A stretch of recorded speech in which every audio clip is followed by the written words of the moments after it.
Right. Okay అండి. Good evening advocates. ఈరోజు ఏంటంటే ఇండియన్ లాస్లో కొన్ని హిందూ యాక్ట్లు ఉంటాయి. ఆ హిందూ యాక్ట్లు ఎవరికి అప్లికబిలిటీ అంటే హిందూ చట్టాల ప్రకారం, హిందూ యాక్ట్ల ప్రకారం హిందువులు అంటే ఎవరో డెఫినేషన్ చెప్పారు. ఆ డెఫినేషన్ ఈరోజు చూస్తాం. ఓకే, ఫస్ట్ ఏంటంటే మనకి రిలీజియన్ పేరుతో ఉన్న యాక్ట్లు హిందూ పేరుతో ఏముంటుంది? Hindu marriage act,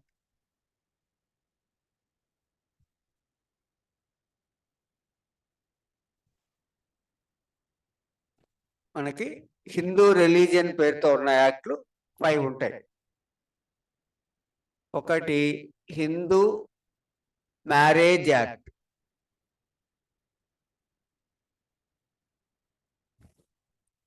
nineteen 55.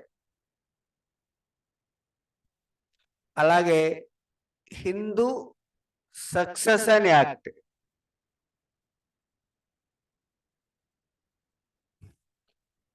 1956. Hindu minority అంటే major minor minority, Hindu minority and guardianship act,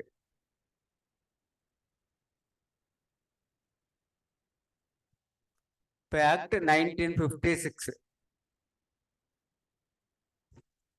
అలాగే Hindu adoptions and maintenance act,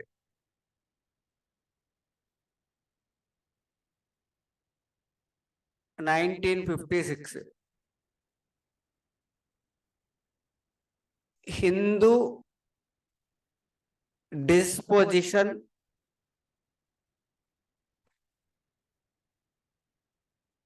of property act, 1916. So మనకి హిందూ రిలీజియన్ పేరుతో ఒక 5 యాక్ట్స్ ఉన్నాయండి. ఫస్ట్ ఆ యాక్ట్లు ఏంటి? Hindu marriage act 1955, Hindu succession act 1956, Hindu minority and guardianship act 1950. Minority అంటే మైనర్లు మేజర్లు అంటాం కదా. ఈ దేశంలో ఎవరు మేజర్ అంటే 18 years దాటిన వాడు మేజర్ కదా. ఆ మేజర్ అనేది ఎక్కడ ఉంటుందంటే హిందూ కాదు, ఇండియన్ మెజారిటీ యాక్ట్ 1875 ఉంటుంది. హిందూ మెజారిటీ వచ్చేసి ఇండియన్ మెజారిటీ యాక్ట్ 1875 ఉంటుంది. ఇండియన్ మెజారిటీ యాక్ట్ 1875 ప్రకారం ఈ దేశంలో 18 years నిండిన ప్రతి వాడు మైనరు, 18 years నిండిన ప్రతి వాడు మేజరు, 18 year లోపు వాడు మైనర్. Hindu adoptions and maintenance act 1950, adoptions maintenance. Okay, ఇంకోటి ఏంటంటే Hindu disposition of property act 1916. Okay అండి, రైట్. ఇప్పుడు దీంట్లో అసలు ఈ పై 4 యాక్ట్లు చూసుకోండి. ఈ 4 యాక్టుల ఆరిజిన్ ఎక్కడి నుంచి వచ్చింది అంటే 1951లో the maker of constitution, Indian constitution ని రచించినటువంటి ఆ డ్రాఫ్టింగ్ కమిటీకి చైర్మన్ అయిన డాక్టర్ బిఆర్ అంబేద్కర్ గారు ఒక హిందూ కోడ్ బిల్ అని లా మినిస్టర్ గా ఉన్నప్పుడు పార్లమెంట్ లో ఇంట్రడ్యూస్ చేశారు. Hindu code bill.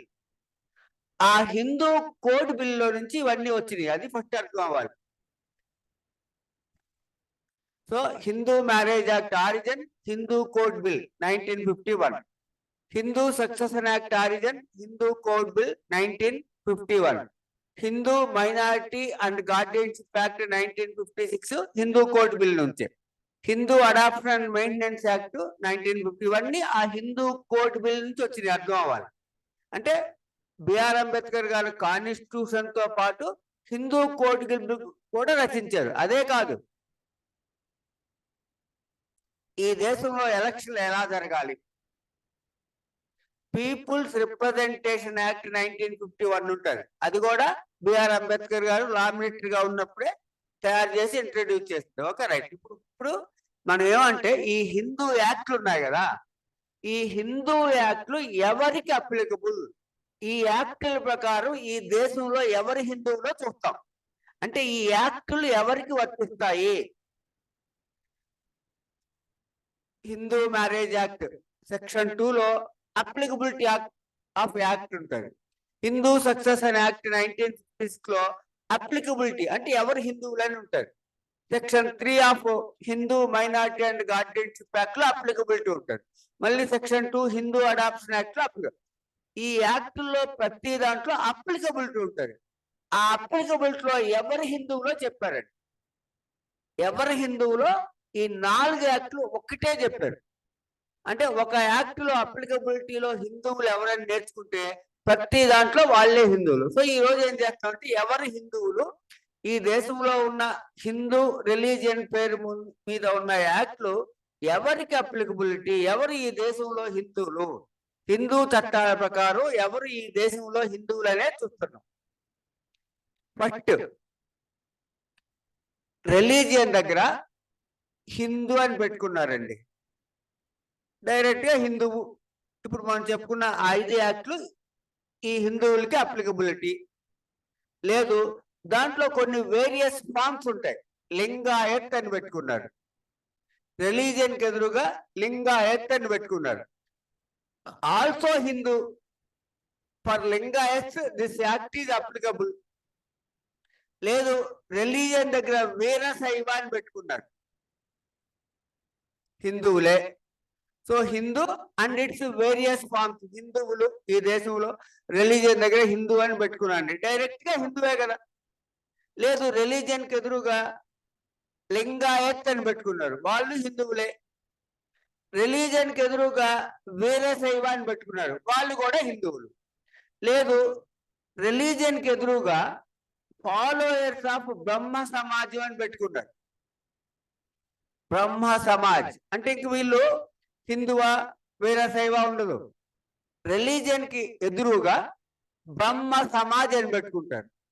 So followers of Brahma Samaj are also Hindus under this act. And followers of Arya Samaj also Hindus. Arya సమాజం followers Hindus. Followers of Prarthana సమాజం also Hindus. And followers of Sikhism also Hindus. అంటే ఈ దేశంలో సిక్కు మతం వాళ్ళు కూడా హిందువులే. అండ్ ఫాలోయర్స్ ఆఫ్ బుద్ధిజం, బుద్ధిస్టులు కూడా హిందువులే.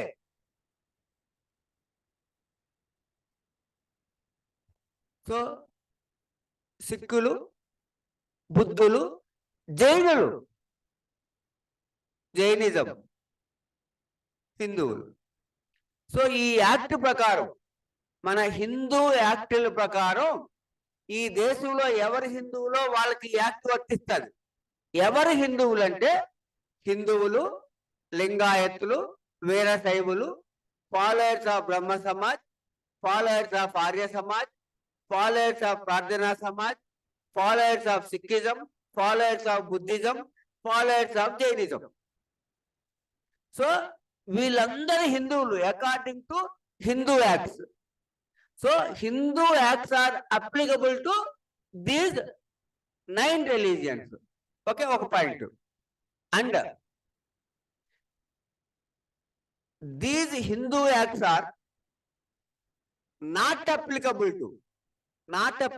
to these Hindu acts are not applicable to Christian. మనకు తెలిసిందే కదా, క్రిస్టియన్స్ హిందువులు కాదు కాబట్టి వాళ్ళకి అప్లికబిలిటీ ఉండదు. Christian, not applicable to Muslim, not applicable to Parsi, not applicable to juice. ఇప్పుడు ఇక్కడ జాగ్రత్తగా ఏమర్థం అవ్వాలంటే వీళ్ళు హిందువులు కాని వాళ్ళు క్లియర్ గా ఉండాలండి.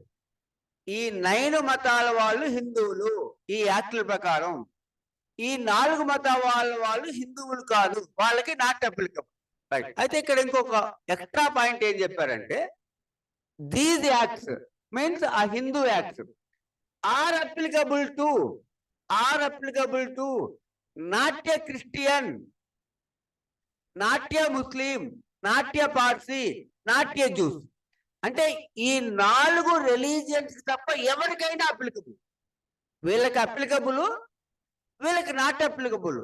మళ్ళీ ఎక్స్ట్రా పాయింట్ ఏంటంటే these Hindu acts are applicable to not a Christian, not a Muslim, నాట్య పార్సీ, నాట్య జ్యూస్. అంటే ఈ 4 రిలీజియన్స్ కాని వాళ్ళకి ఎవరికైనా అప్లికబుల్. అంటే ఈ దేశంలో హిందువులు కాని వాళ్ళు ఇలా 4. ఇప్పుడు ఎవరో ఒక కొత్త ఆయన ఉన్నారండి, నాకు ఈయన 9 మతాల్లో లేను, ఈ 4 మతాల్లో లేను, నాది జొరాస్ట్రియన్ మతం అన్నాడు. ఇండియాలో ఉండి నాది జొరాస్ట్రియన్ మతం అన్నాడు. లేకుంటే నా మతం కన్ఫ్యూషనిజం అన్నాడు. ఇప్పుడు ఈయనకి ఏ మతం సంబంధించి రావాలి, ఏ మతానికి సంబంధించింది రావాలి? హిందూ మతమే.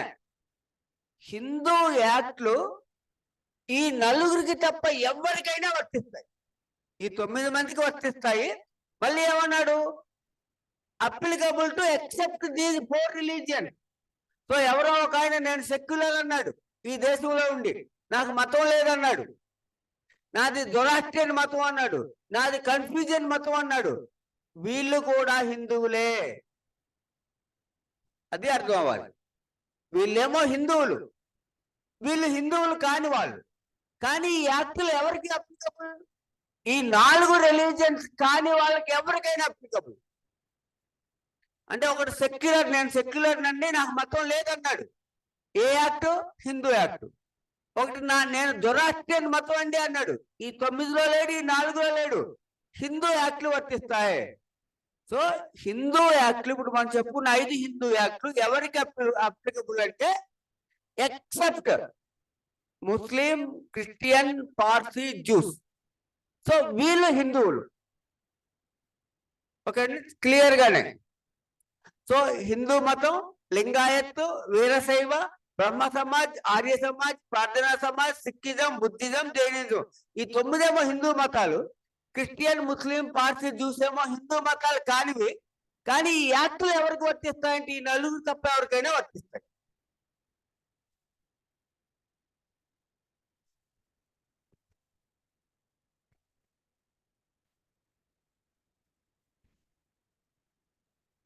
తర్వాత ఇంకా ఈ యాక్ట్లు ఎవరికి వర్తిస్తాయంటే if both the parents are Hindus,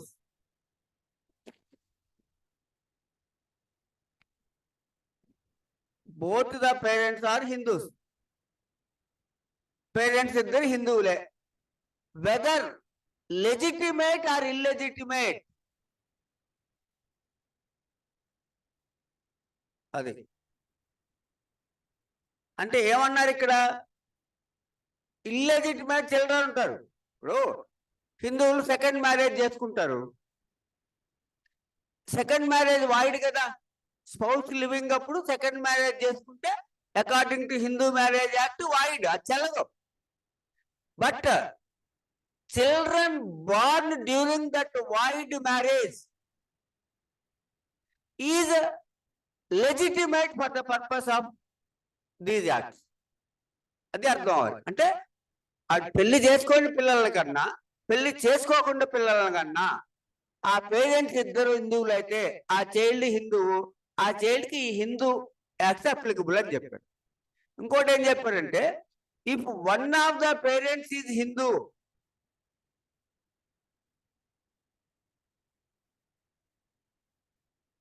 if one of the parents is Hindu, అమ్మా నాన్నలో ఒకళ్ళు హిందువులు, if that child is brought up according to the customs of Hindu parent, that child is also a Hindu, whether legitimate or illegitimate. మళ్ళీ ఇక్కడ కూడా ఏమన్నారంటే legitimate అయినా illegitimate అయినా ఇద్దరు పేరెంట్స్ లో ఒకళ్ళు హిందూ అయ్యి ఆ హిందూ ఆచారాల ప్రకారం బ్యాటప్ అయితే అతను కూడా హిందువు. ఓకే అండి, రెండు పాయింట్లు. ఒకటి, ఇద్దరు పేరెంట్స్ హిందూ అయితే అది లెజిటిమేట్ అయినా ఇల్లెజిటిమేట్ అయినా, అంటే లివింగ్ రిలేషన్ లో ఉన్నా కూడా ఆ చైల్డ్ హిందూ. ఇద్దరు పేరెంట్స్ లో ఒకళ్ళు హిందూ అయ్యి if that child is brought up according to customs of Hindu parent, that child is also Hindu. రెండు పాయింట్లు.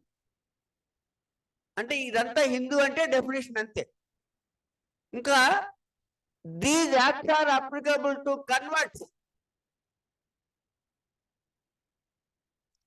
అంటే వేరే మతంలో నుంచి హిందూ మతంలోకి కన్వర్ట్ అయ్యారు, వాళ్ళకి కూడా హిందూ యాక్ట్ అప్లికబుల్. కన్వర్షన్ అంటే ఎక్కడ? ఇప్పుడు సిక్కిజంలో నుంచి లింగాయత్ అయ్యాడు, కన్వర్షన్ కాదు కదా. కన్వర్షన్ అంటే హిందూ మతాలు కానీ 4 ఉన్నాయి, ముస్లిం, క్రిస్టియన్, పార్సీ, జూస్. ఆ 4 మతాల్లో నుంచి హిందూ మతంలోకి వస్తే, అంటే ఈ 9 మతాల్లోకి వస్తే అతను కూడా హిందువు. So these acts are applicable to converts. Converts means from that 4 religions. అంతే కదా, ఎక్కడెక్కడ కన్వర్ట్ అయితే ఆల్రెడీ హిందువులే కదా. And also రీకన్వర్ట్స్. హిందూ మతంలో నుంచి బయటకు వెళ్ళిపోయాడు. హిందూ మతంలో నుంచి బయటకు అంటే ఎక్కడికి వెళ్ళాలి? ఆ 4 మతాల్లోకి వెళ్ళాలి. హిందూ మతం నుంచి సిక్కిజంలోకి వెళ్తే కన్వర్షన్ కాదు కదా, రిలీజియన్ కన్వర్షన్. కానీ హిందువులోంచి బయటకు వెళ్ళినట్టు కాదు. హిందూ మతంలో నుంచి బయటకు వెళ్ళడం అంటే మళ్ళీ ఆ 4 మతాల్లోకి వెళ్ళాలి. ఆ 4 మతాల్లోకి వెళ్ళి వెనక్కి వచ్చాడు, రీకన్వర్ట్. For him also this act is applicable. అదే ఇప్పుడు మనం సమాజాలు చూసాం, అంటే ఒక్కొక్క దాని గురించి చెప్తే చాలా ఉంటది. ఆర్య సమాజం పని అదే. ఆర్య సమాజం అంటే మనకు మ్యారేజ్ చేస్తారని తెలుసు. ఆర్య సమాజం పని అంటే రీకన్వర్షన్. హిందువులు వేరే రిలీజియన్ లోకి వెళ్ళిపోతే వాళ్ళు వెనక్కి వచ్చినప్పుడు వీళ్ళు శుద్ధి చేసి, శుద్ధి సంఘం అని ఉంటుంది, మళ్ళీ హిందువులోకి మారుతారు. సో అలా రీకన్వర్ట్ అయిన వాళ్ళకు కూడా ఈ యాక్ట్ అప్లికబుల్, కన్వర్ట్లకి, రీకన్వర్ట్లకి.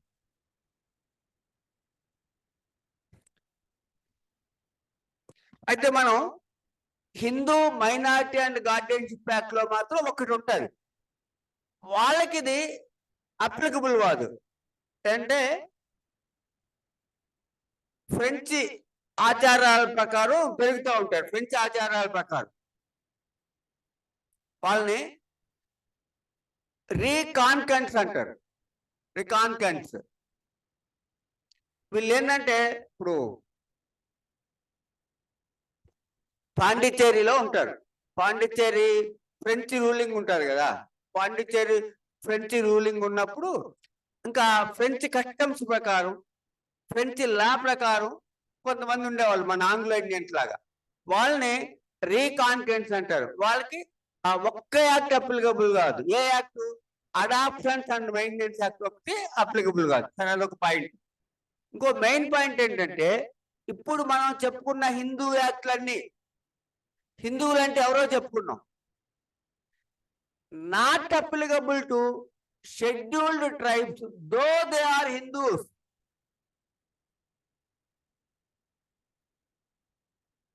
ఇది జాగ్రత్తగా అర్థం అవ్వాలండి. ఇప్పుడు మనం రిలీజియన్ దగ్గర హిందూ యాక్ట్లు అప్లికబుల్, ఎక్కడ క్యాస్ట్ అలా, క్యాస్ట్ డిఫరెంట్, రిలీజియన్ డిఫరెంట్. అయితే ఇక్కడ మళ్ళీ ఒక క్యాస్ట్ తీసుకొచ్చారు.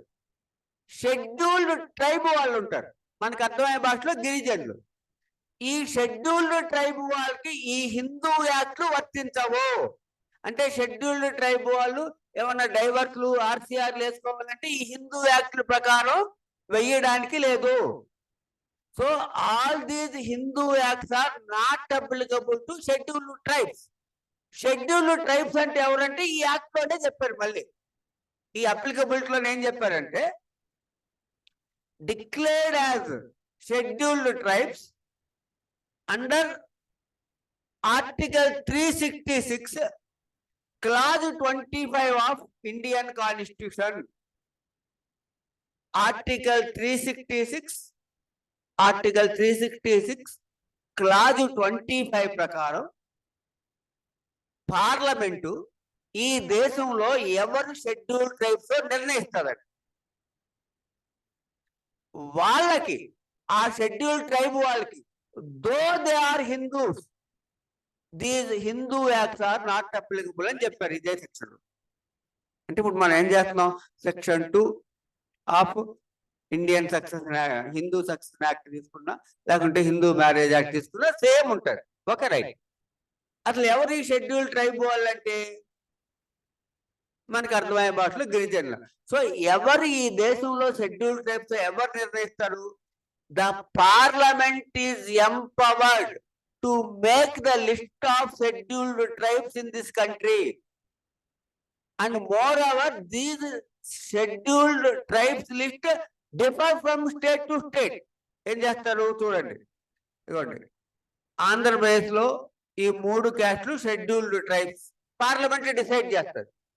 తెలంగాణలో ఈ 4 క్యాస్ట్లు షెడ్యూల్డ్ ట్రైబ్స్. ఈ క్యాస్ట్లు మారుతూ ఉంటాయండి.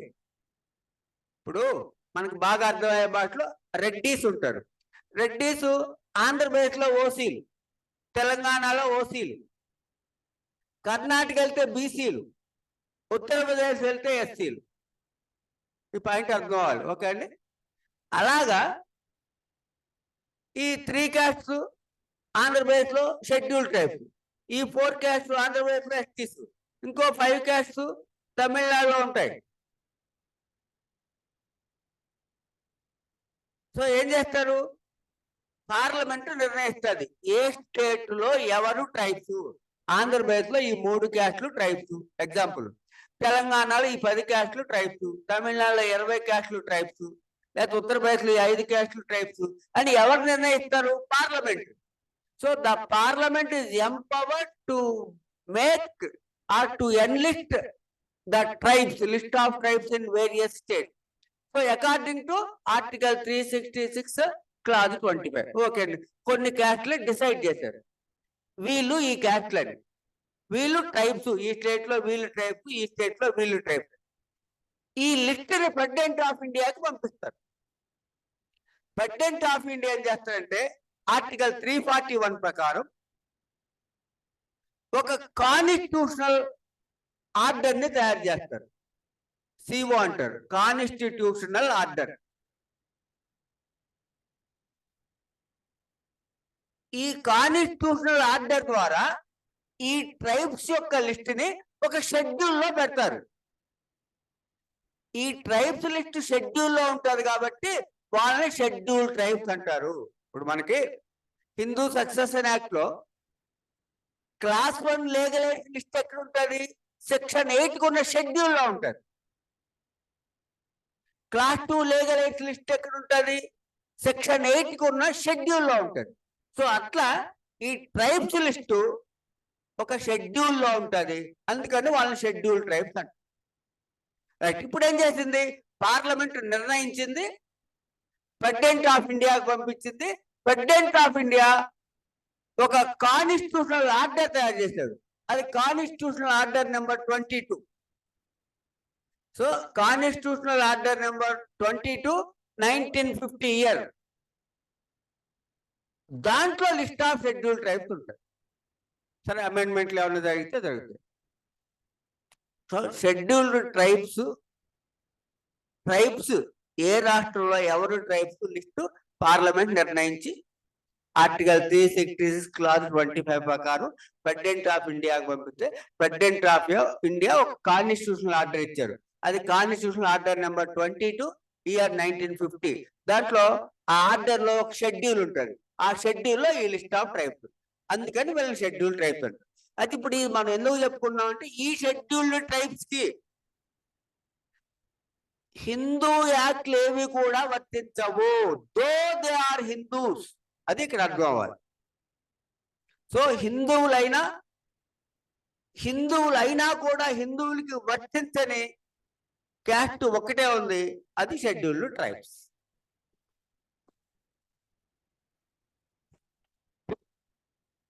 ఓకే అండి, రైట్, వెరీ క్లియర్ గా.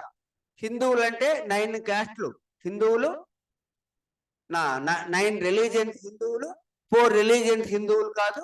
కానీ ఈ యాక్ట్ ఎవరికి అప్లికబుల్ అంటే ఆ 4 రిలీజియన్స్ కాని వాళ్ళకి ఎవరికైనా applicable, except schedule tribes. Okay, ఇదేంటంటే హిందూ యాక్టులు ఈ దేశంలో ఎవరి కోసం, హిందూ యాక్ట్లు ఎవరికి అప్లికబిలిటీ అనే దానికోసం. ఓకే అండి, రైట్, థ్యాంక్ యూ అండి, థ్యాంక్ యూ వెరీ మచ్.